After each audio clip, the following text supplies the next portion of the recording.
जय श्री राम मित्रों, हर हर महादेव। मित्रों, इस समय प्रयागराज महाकुंभ का महाउत्सव चल रहा है। इस महाकुंभ के इस महापर्व पर संगम के तट पर लाखों श्रद्धालु गंगा में डुबकी लगा रहे हैं।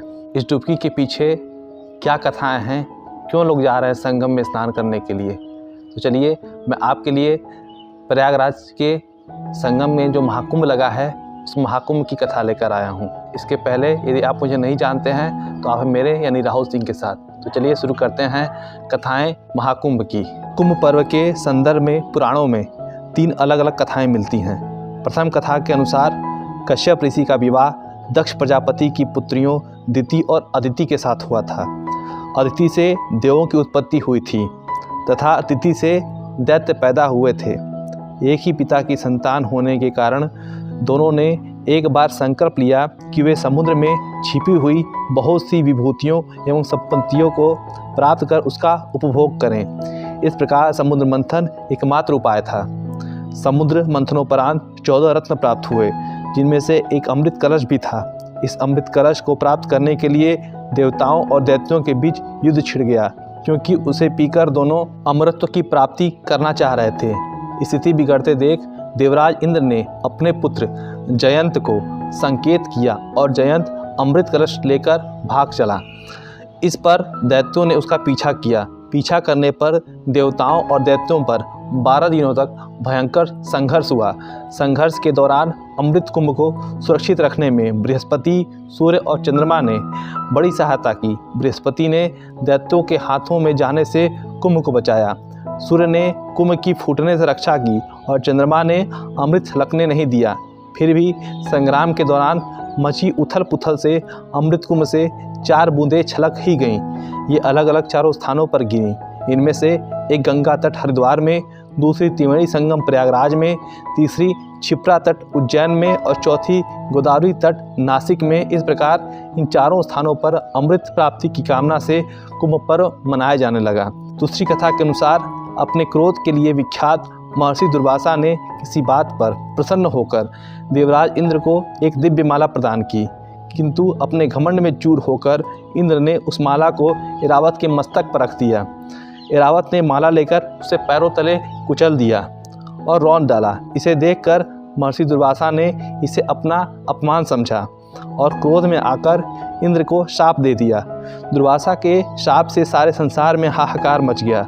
रक्षा के लिए देवताओं और दैत्यों ने मिलकर समुद्र मंथन किया, जिसमें से अमृत कुंभ निकला, किंतु यह नागलोक में था। अतः इसे लेने के लिए पक्षीराज गरुड़ को जाना पड़ा। नागलोक से अमृत घट लेकर गरुड़ को वापस आते समय हरिद्वार, प्रयागराज, उज्जैन और नासिक इन 4 स्थानों पर कुंभ को रखना पड़ा और इसी कारण ये 4 स्थान हरिद्वार, प्रयागराज, उज्जैन और नासिक कुंभ स्थल के नाम से विख्यात हो गए। तीसरी कथा यह मिलती है कि एक बार प्रजापति कश्यप की 2 पत्नियों विनता और कद्रू के बीच इस बात पर विवाद हो गया, सूर्य के 7 के अश्व काले हैं या सफ़ेद। विवाद बढ़ने पर दोनों के बीच यह शर्त तय हुई कि जो हार जाएगी वह दासी बनेगी। रानी कद्रू ने अपने पुत्र नागराज वासुकी की सहायता से अश्वों के श्वेत रंग को काला कर दिया, जिससे विनता की हार हुई। अंततः विनता ने कद्रू से प्रार्थना की कि वह उसे दासित्व से मुक्त कर दे। कद्रू ने पुनः शर्त रखी, यदि वे नागलोक में रखे अमृत घट को उसे लाकर दे दे तो दासित्व से मुक्त हो सकती है। विनता ने अपने पुत्र गरुड़ को इस कार्य में लगा दिया। गरुड़ जब अमृत घट लेकर आ रहे थे तो रास्ते में इंद्र ने उन पर आक्रमण कर दिया।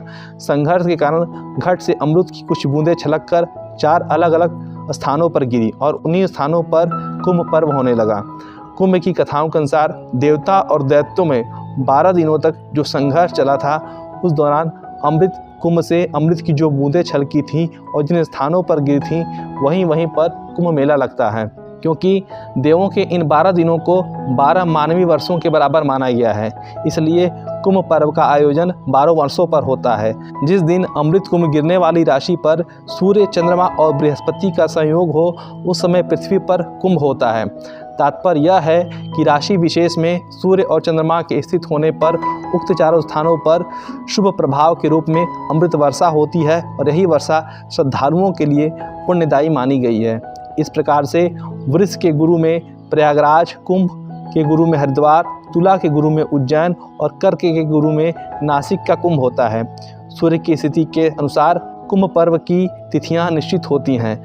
मकर के सूर्य में प्रयागराज, मेष के सूर्य में हरिद्वार, तुला के सूर्य में उज्जैन और कर्क के सूर्य में नासिक का कुंभ पर्व पड़ता है। तो मित्रों, ये थी कथाएं महाकुंभ की। चलिए फिर मिलते हैं अपने किसी और वीडियो में। तब तक के लिए जय श्री राम, हर हर महादेव।